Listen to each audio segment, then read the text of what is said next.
xaaladaha guud oo guud ahaan Soomaaliya saameynta ku yeelan.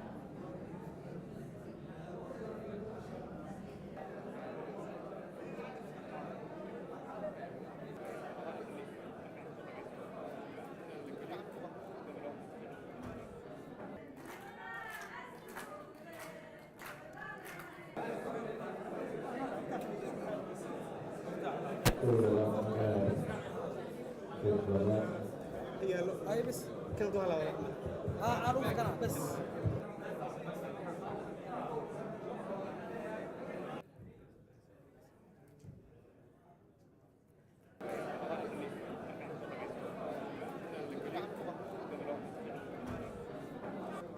Welcome in.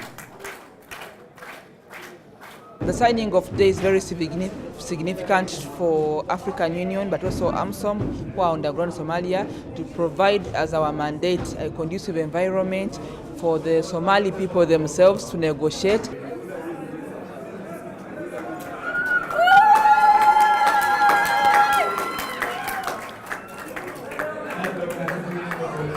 dhammaan inay waxaasoo dhan niyad sami ay ku salaysnaayeen waxaa daliil u ah inaan maanta soo gaarnay haddii aanay niyad sami ku samaysnayn oo ay lugooyo iyo xumaan iyo maxaan ku rahaa qaybin dadka la qaybinaya ay ku jirtay dadaaladaas isqabqabsigaas iyo doodahaas muddada dheer soo socday maanta ma aynaan soo gaari lahayn calaamadda maanta waxay daliil u tahay dadaalkii soo socday oo dhan inuu niyad sami iyo wanaag uu ku salaysnaa. The agreement you are signing today is an achievement for the entire Somali people.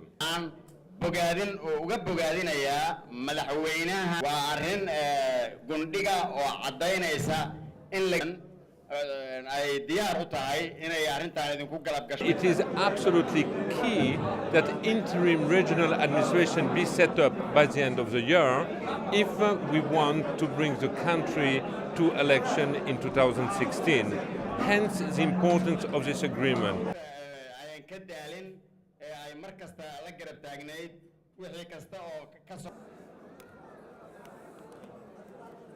ما غرك بربك الكريم الذي خلقك فسواك فعدلك. We have formed this administration, and from day one we have been calling the federal government of Somalia and the international community to accept and recognize this administration. And finally we have reached that agreement today.